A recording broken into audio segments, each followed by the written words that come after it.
The sun cast long shadows across the dusty main street of Silver Creek as Delia Jenkins stumbled from the stagecoach, one hand pressed against her swollen belly, the other clutching a worn leather satchel containing everything she owned in the world. 3 months pregnant and desperate, she traveled west on nothing but a prayer and the last of her savings after fleeing the man who'd promised her the world, but delivered only heartache. The journey from Philadelphia had been brutal. Twice she'd nearly turned back, but each time the thought of facing her family, their disappointment, their judgment had kept her moving westward. Silver Creek was supposed to be her fresh start, a place where she could birth her child away from scandal and build something resembling a life. "Madam, you need assistance." A deep voice startled her from her thoughts. Delia looked up to see a tall figure silhouetted against the setting sun. He stepped closer, and she could make out a weathered face beneath a wide-brimmed hat. Dust coated his denim pants and cotton shirt, and a silver star gleamed on his chest. The town sheriff. "I'm fine, thank you," she replied, straightening her back despite the exhaustion that threatened to buckle her knees. "You don't look fine." His blue eyes swept over her travel-worn appearance, lingering briefly on her protruding stomach before returning to her face. "I'm Sheriff Daniel Ryder. Welcome to Silver Creek." "Delia Jenkins," she replied, offering a weak smile. "I've come to stay with my aunt, Martha Wilson." "She runs the dress shop," the sheriff's expression softened. "Martha's shop is just down the street. I haven't seen her in a few days, though." A cold feeling settled in Delia's stomach. "What do you mean? She's expecting me." Sheriff Ryder removed his hat, revealing dark hair streaked with premature silver at the temples. "Miss Jenkins, I'm afraid Martha took ill about 2 weeks ago. Pneumonia." Doc Jenkins did all he could, but the world tilted beneath Delia's feet. Her aunt, her only hope, her only family willing to take her in, was gone. She barely registered the sheriff's strong hands catching her as her knees gave way. "Breathe," he instructed, his voice firm but gentle. "That's it." "I have nowhere to go," Delia whispered, more to herself than to him. She was all I had left. Daniel Ryder had seen his share of desperate souls in his 10 years as sheriff, but something about this woman's quiet dignity touched something deep inside him. "Martha's place is still there. As her next of kin, I reckon it's yours now." Hope flickered in her eyes. "Truly, I'll take you there myself," he said, picking up her satchel. "Town's lawyer can sort out the details tomorrow." The small apartment above Martha's dress shop was neat and sparse, just as Delia remembered from her childhood visits. Sheriff Ryder lit the lamps and started a fire in the small stove, while Delia sank into her aunt's rocking chair, overwhelmed by the day's events. "Thank you," she said as he set her bag by the bed. "I don't know what I would have done if—" "No need to think about that now," he interrupted. "You should rest. I'll send Doc Jenkins over to check on you in the morning. The doctor shares my surname." A smile flickered across his face. "No relation, I assume. Small towns have funny coincidences." After he left, Delia explored the apartment, running her fingers over her aunt's possessions: the silver hairbrush on the dresser, the well-worn Bible on the nightstand, the half-finished dress on the mannequin downstairs in the shop. By the time she crawled into bed, exhaustion had dulled the edge of her grief, but not her fear. Tomorrow she would have to figure out how to support herself and her unborn child in a town where she knew no one. Morning brought Doc Jenkins, a kindly man with spectacles and white whiskers who pronounced her healthy but undernourished and ordered plenty of rest. By noon, Sheriff Ryder had returned with Mrs. Holloway, the baker's wife, who brought fresh bread and stew. "Martha was my dearest friend, Mrs. Holloway explained, her round face creased with sympathy. "We're all devastated by her passing, but to know her niece has come, well, it feels like a blessing." Over the next week, Delia was introduced to what seemed like half the town. Everyone had loved Martha, and everyone was curious about her pregnant niece who had arrived just days too late to say goodbye. Delia offered little explanation, saying only that she was a widow, her husband having died shortly after their marriage. It wasn't entirely a lie. Thomas had died to her the moment she discovered his true nature and the existence of his actual wife in Boston. To her surprise, the townsfolk accepted her story without question. Perhaps it was respect for her deceased aunt, Or perhaps it was simply the frontier spirit that valued self-sufficiency and privacy. Whatever the reason, Delia was grateful. She reopened the dress shop 2 weeks after her arrival. Her aunt had taught her to sew during childhood summers spent in Silver Creek, and while Delia lacked Martha's expertise, her work was neat and precise. Orders were slow at first, but steady enough to give her hope that she might be able to support herself and her child. And then there was Sheriff Ryder. He stopped by the shop every few days, ostensibly to check that she was settling in, though Delia suspected he had appointed himself her unofficial protector. She found herself looking forward to his visits, to his deep voice and the quiet strength he exuded. It was during one such visit, nearly a month after her arrival, that disaster struck. Delia was showing him a dress she was making for the mayor's wife when a sharp pain lanced through her abdomen. She gasped, clutching the workbench. "Miss Jenkins." Daniel was at her side instantly. "Something's wrong," she whispered, looking down in horror as blood began to stain her skirts. What followed was a blur of pain and fear. Daniel carried her upstairs to her bed and ran for Doc Jenkins. The doctor arrived quickly, his face grim as he examined her. "I'm sorry, my dear," he said afterward, patting her hand. "These things happen. The journey was likely too much strain." Delia turned her face to the wall, tears streaming silently down her cheeks. She'd lost everything: her reputation, her family, her aunt, and now her baby. The child she'd never wanted, until she did.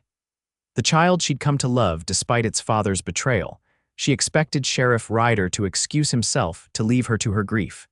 Instead, he remained, sitting quietly in the corner of the room long after Doc Jenkins had gone.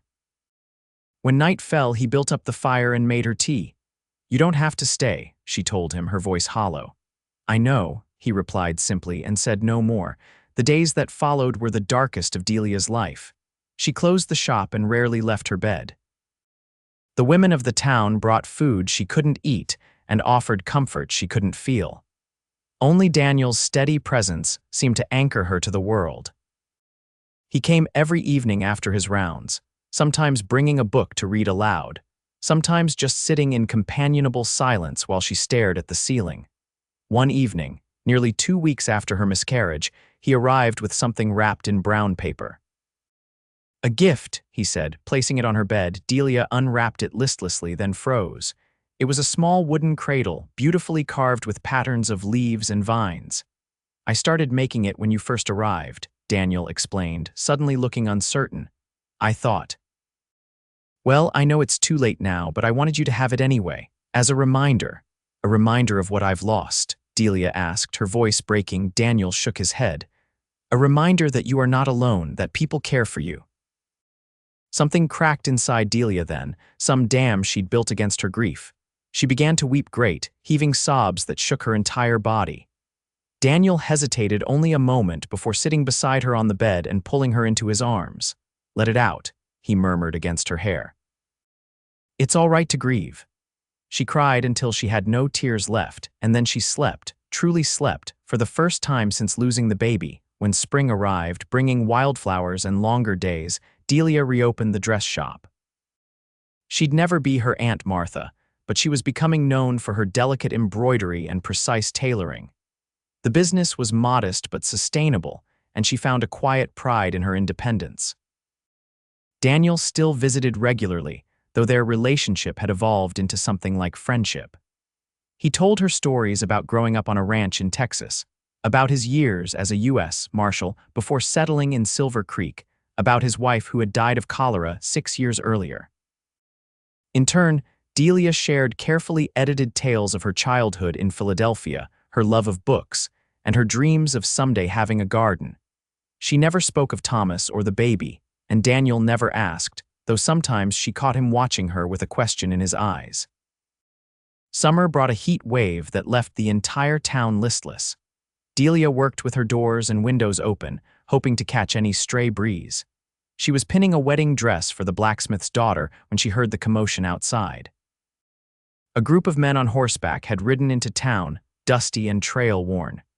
Their leader, a tall man in an expensive suit despite the heat, dismounted in front of the sheriff's office. Something about his silhouette made Delia's blood run cold.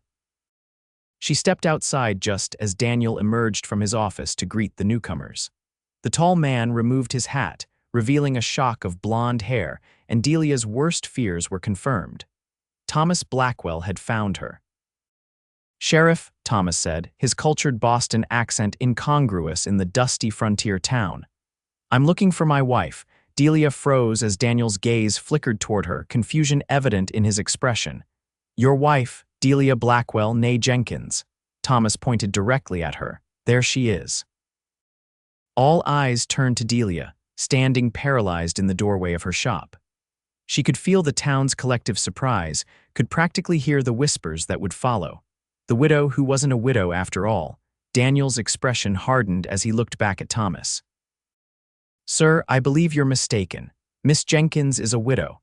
Thomas laughed, a sound that once charmed Delia but now sent shivers down her spine. "Is that what she told you? I assure you I'm very much alive, and I've come to bring my wayward wife home." "I'm not your wife," Delia found her voice at last. "Your actual wife lives in Boston. Remember her. The one you neglected to mention when you proposed to me." A murmur ran through the gathering crowd. Thomas's smile faltered slightly. "A misunderstanding, my dear, all cleared up now. Charlotte and I have separated, and I've come to make an honest woman of you at last." Delia's laugh was bitter. "After you abandoned me, when I told you I was with child," a moment of weakness, Thomas admitted smoothly. "I've regretted it every day since. Where is the child, my son?" The pain of her loss, dulled by time, suddenly felt fresh again. "There is no child." Something ugly flashed in Thomas's eyes. "You got rid of it then." Before Delia could respond, Daniel stepped between them. "That's enough, Mr. Blackwell. Whatever your past with Miss Jenkins, it's clear she doesn't wish to speak with you. I suggest you and your men get a room at the hotel if you're staying the night, or move on if you're not." Thomas's expression darkened. "This doesn't concern you, Sheriff."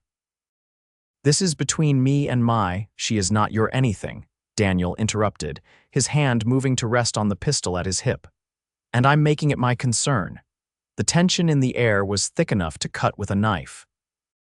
For a moment, Delia feared Thomas would do something foolish, but he merely smiled, that cold, calculating smile she'd come to dread during their brief time together. "Very well, Sheriff. We'll stay the night and continue this conversation tomorrow when everyone has cooled down." He glanced at Delia. "Don't do anything rash, my dear. We have much to discuss." The crowd dispersed slowly after Thomas and his men headed toward the hotel. Daniel remained where he was, watching until they disappeared inside before turning to Delia. "My office." "Now," he said quietly. Delia followed him wordlessly, aware of the curious stares from townsfolk who had witnessed the confrontation. Once inside the sheriff's office, Daniel closed the door and turned to face her.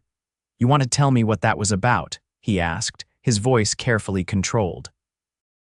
Delia sank into a chair, suddenly exhausted.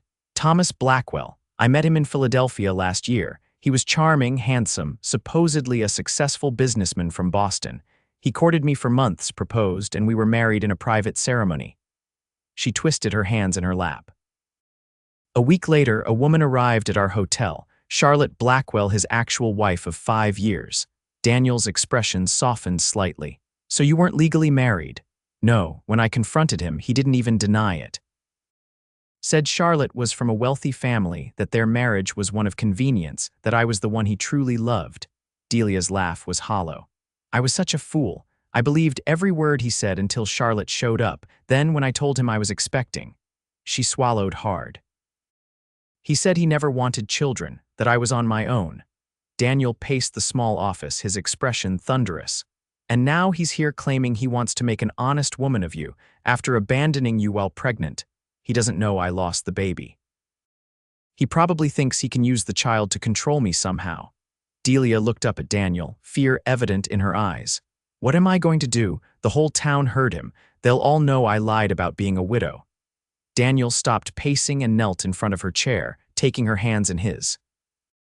"Listen to me, Delia. This town cares about you, not some smooth-talking Easterner. As for Blackwell," his jaw tightened, "leave him to me." "What are you going to do?" Delia asked, alarmed by the dangerous glint in his eyes. "Nothing illegal," he assured her with a grim smile. "Just going to have a talk with him, man to man." Despite his reassurance, Delia spent a restless night, jumping at every sound outside her window, half expecting Thomas to appear. By morning, dark circles shadowed her eyes and her hands trembled as she dressed. She was just opening the shop when Daniel appeared at her door, his expression unreadable. "Blackwell's gone," he said without preamble. Delia stared at him. Gone, just like that. He and his men rode out at dawn. Daniel stepped inside, closing the door behind him. "We had a conversation last night. I made it clear that his claims about being your husband wouldn't hold up legally, given his existing marriage, and that any attempt to force you to leave with him would be met with the full force of the law." Relief flooded through Delia, quickly followed by suspicion. "Thomas isn't easily deterred. What else did you say to him?" A muscle twitched in Daniel's jaw. "I might have mentioned that Silver Creek takes care of its own, and that a man with his reputation might find frontier justice considerably less forgiving than Eastern courts. You threatened him." I explained the facts. Daniel's expression softened slightly. "Delia, I've dealt with men like Blackwell before. They're cowards at heart. Once he realized you weren't going to be an easy target, that you had people willing to stand by you, he decided you weren't worth the trouble." Delia wasn't entirely convinced, but the knowledge that Thomas was gone at least for now lifted a tremendous weight from her shoulders. "Thank you. Don't thank me yet," Daniel warned. "The town's talking, you'll have some explaining to do." He was right, of course. That afternoon, Mrs. Holloway arrived at the shop, ostensibly to order a new Sunday dress, but clearly bursting with questions. Delia answered them as honestly as she could, explaining her relationship with Thomas without going into painful details. To her surprise, Mrs. Holloway's response was sympathy, not judgment. "Men can be such scoundrels," she declared. "You poor dear, coming all this way alone and in your condition." Word spread quickly after that. Rather than the scandal Delia had feared, she found herself the recipient of casseroles, invitations to tea, and protective glances from the men of the town. It was as if, having learned the truth, Silver Creek had collectively decided to embrace her more fully than before. Only one question lingered in people's minds, though few were bold enough to ask it directly. What exactly was the nature of her relationship with Sheriff Ryder? They'd been seen together often before Thomas's arrival, and Daniel's defense of her had been notably fierce. Delia herself wasn't sure how to answer that question. Something had shifted between them since Thomas's visit, a new awareness that made their casual conversations feel charged with unspoken meaning. Daniel still came by the shop regularly, but now his visits often extended into the evening, the two of them talking long after the lamps were lit. One such evening in late September, as autumn painted the surrounding hills with gold and crimson, Daniel arrived with a picnic basket. "The weather's too fine to stay indoors," he explained. "I thought we might have supper by the creek." The spot he chose was perfect, a grassy bank beneath a towering cottonwood, the water murmuring gently beside them. They ate fried chicken and biscuits as the sun began its descent, casting long shadows across the landscape. "I've been thinking," Daniel said as they finished the apple pie misses. Holloway had contributed to their meal. A dangerous pastime, Delia teased, more relaxed than she'd been in months. He smiled, but his eyes remained serious. "I've been thinking about you, about us." Delia's heart stuttered in her chest. "Us? I care for you, Delia. More than I thought possible after losing Sarah." He reached across the blanket to take her hand.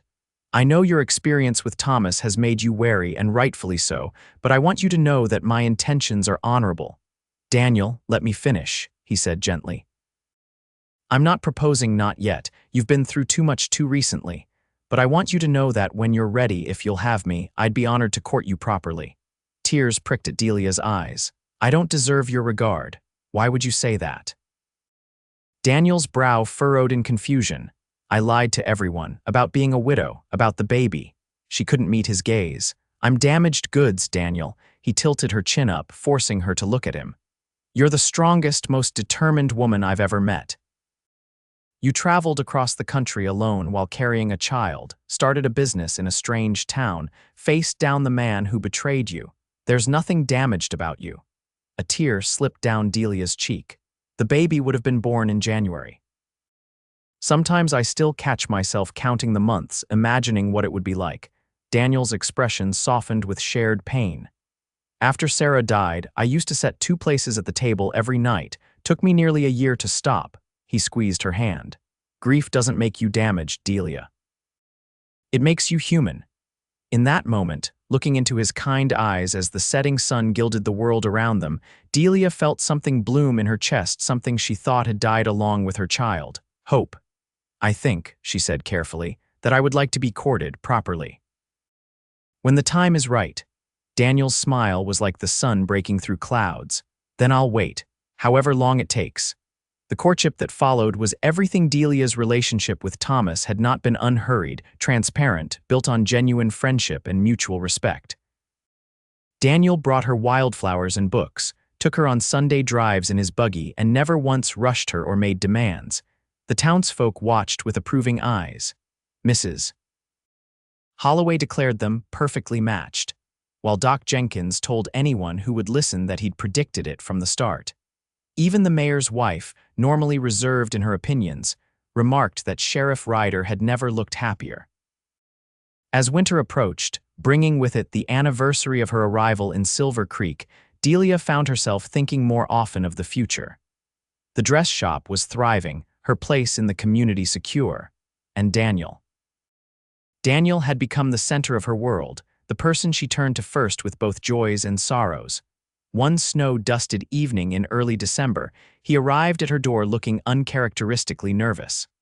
"I was hoping you might take a walk with me," he said, offering his arm, "in this weather."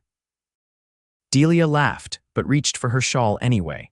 He led her through town toward the small church at its edge. The building was dark except for a warm glow coming from within. Puzzled, Delia allowed Daniel to guide her inside. Candles illuminated the simple sanctuary, dozens of them placed along the altar and windowsills. In the front pew sat Reverend Thompson, his Bible open on his lap. "Daniel," Delia whispered, her heart suddenly racing. "What is this?" He took both her hands in his expression more solemn and more joyful than she'd ever seen it. "I told you I would wait until the time was right. I believe that time has come." He sank to one knee, still holding her hands. "Delia Jenkins, from the moment you stepped off that stagecoach, something in me recognized something in you. Like my soul knew yours even then." His voice was steady despite the emotion in his eyes. "These past months have been the happiest of my life." "Will you do me the great honor of becoming my wife?" Joy welled up in Delia's throat, nearly choking her. "Yes," she managed. "Yes, Daniel." The wedding took place on Christmas Eve, the church filled with the friends who had become Delia's family. Mrs. Holloway wept openly, while Doc Jenkins beamed with grandfatherly pride. Even crusty old Mr. Peterson, who rarely left his ranch these days, had come to town for the occasion.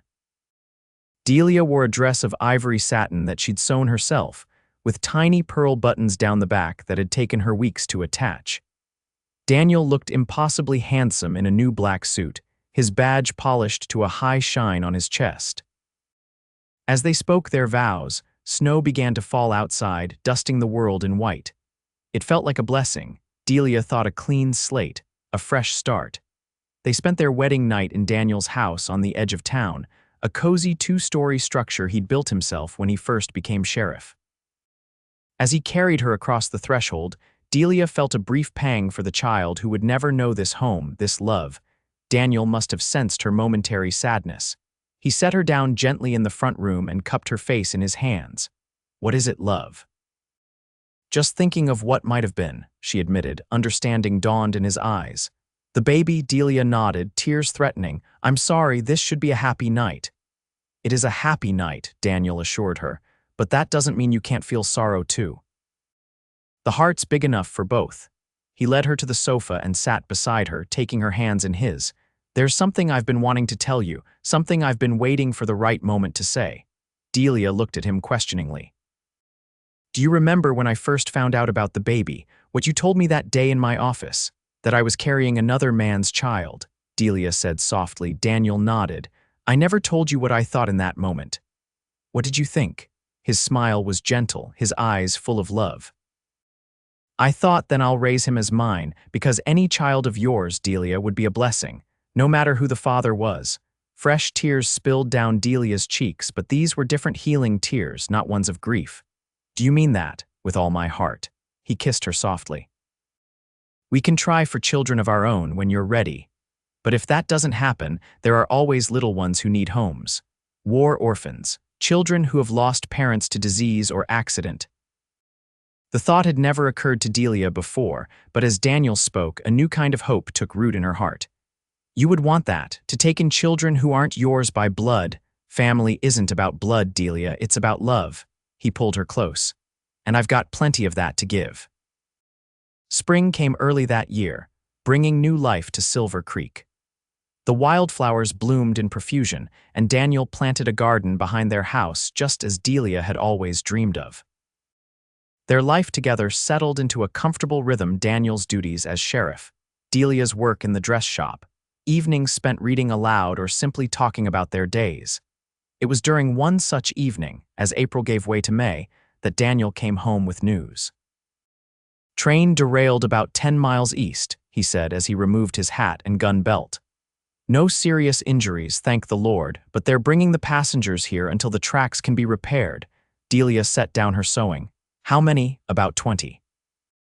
The hotel can take most of them, but we're asking folks to open their homes if they can. He looked at her questioningly. I told Reverend Thompson we could take in a mother and child if needed. Of course, Delia agreed immediately. I'll make up the spare room. The mother who arrived at their door that evening was barely more than a girl herself, 17 or 18 at most, with frightened eyes and shabby clothes. The baby in her arms was tiny, no more than a few weeks old. This is Emma Davis and her son, James. Daniel introduced them. Emma, this is my wife, Delia. Thank you for taking us in, madam, Emma said in a small voice. It won't be for long, just until the train's fixed. You're welcome to stay as long as you need, Delia assured her, leading the way to the spare room. Are you hungry? I've kept supper warm. Over the simple meal of stew and biscuits, Emma's story emerged in hesitant fragments. She'd been working as a maid in St. Louis when the son of the house took advantage of her. When she fell pregnant, she was dismissed without references. The baby's father had denied responsibility. I'm going to my cousin in Sacramento, she explained, bouncing little James on her knee. She says I can stay with her until I find work. Delia and Daniel exchanged a glance across the table. They talked about this very situation, a young mother alone, a child with no father. Emma, Daniel said gently, what if there was another option? The girl looked up wary. Sir, my wife and I have been hoping to start a family, he continued, reaching for Delia's hand. We would be honored if you would consider letting us adopt James. Emma's eyes widened. You want my baby? Only if you're willing, Delia added quickly. We know what we're asking is enormous, but we have a stable home, means to provide for him, and so much love to give. You don't even know me, Emma protested, though Delia could see the conflict in her young face. Or James. We know enough, Daniel said. We know he deserves a chance at the best life possible, and we know you want that for him too. Tears filled Emma's eyes as she looked down at her son. I do want that, more than anything, but to give him up. You wouldn't have to, Delia said impulsively. You could stay too, here in Silver Creek. Daniel nodded in agreement. The dressmaker's shop could use an assistant, couldn't it, Delia? And there's room enough in this house for another adult. Emma looked between them in disbelief. You do that for strangers. For family, Delia corrected softly, because that's what we could be if you're willing. The decision wasn't made that night or even the next day. But as the week progressed and the train remained delayed, Emma spent more time with Delia in the dress shop, revealing a natural talent for embroidery and a quick mind for business. She also watched, with increasing wonder, how Daniel and Delia interacted with little James, their gentle hands, their obvious adoration, their unwavering patience when he cried in the night. On the 7th day, with news that the train would be repaired by morning, Emma made her choice. I want to stay, she told them over breakfast. Both of us, if your offer still stands. Joy bloomed in Delia's chest, so intense it was almost painful. It stands. But I don't want you to adopt James, Emma continued, her young face suddenly determined, not formally. I want him to know I'm his mother, even if you're raising him. I want to be part of his life." "Of course," Daniel agreed readily. "He should know his origins, his history." "He'll have two mothers who love him," Delia added, reaching across the table to squeeze Emma's hand. "And the best father any boy could ask for." And so it was that Delia Jenkins Ryder, who had arrived in Silver Creek alone and pregnant a year earlier, found herself with the family she'd never dared to dream of: a loving husband, a surrogate daughter in Emma, and a beautiful baby boy who might not be hers by blood, but was entirely hers by heart. On warm evenings, the four of them would sit on the porch, watching the sunset paint the western sky in shades of gold and crimson. James would sleep in Delia's arms while Daniel told stories of his days as a marshal, and Emma practiced her reading aloud from Delia's books. Sometimes, in quiet moments, Delia would remember the child she'd lost, the son or daughter who might have been. The pain never fully disappeared, but it softened with time, transformed by the joy she'd found. And on particularly clear nights, when the stars seemed close enough to touch, she would whisper thanks to whatever fate or providence had led her to Silver Creek, to Daniel, to this unexpected and perfectly imperfect family that had been born not from blood but from love and second chances. By the time James took his first steps nearly a year later, toddling unsteadily from Emma's arms to Daniel's outstretched hands, the arrangement that had begun as a temporary solution had become something permanent and precious. Emma had blossomed under Delia's tutelage, becoming a skilled seamstress in her own right and a beloved member of the community. And Daniel, steady, honorable Daniel, had proven himself every bit the father he'd promised to be, treating James as his own son in every way that mattered. Just as he'd said that Christmas Eve night when he'd looked into Delia's eyes and vowed, "Any child of yours would be a blessing, no matter who the father was." The words had been a promise then. Now they were their lived reality, a family created not by convention, but by choice, bound together by love stronger than any blood tie could be. As summer turned once more to autumn, bringing with it the third anniversary of Delia's arrival in Silver Creek, she found herself standing in the doorway of their home, watching Daniel teaching James how to pet the new puppy they'd acquired. Emma sat nearby, sketching designs for a dress she was planning to make. In that moment, Delia's heart felt so full it might burst. This was her family, unexpected, unconventional, and absolutely perfect. And when Daniel looked up, catching her eye with a smile that still made her breath catch, Delia knew with absolute certainty that she had found her place in the world, not in the refined drawing rooms of Philadelphia, but here on the frontier, with a man who had looked at another man's child and said, without hesitation, "Then I'll raise him as mine."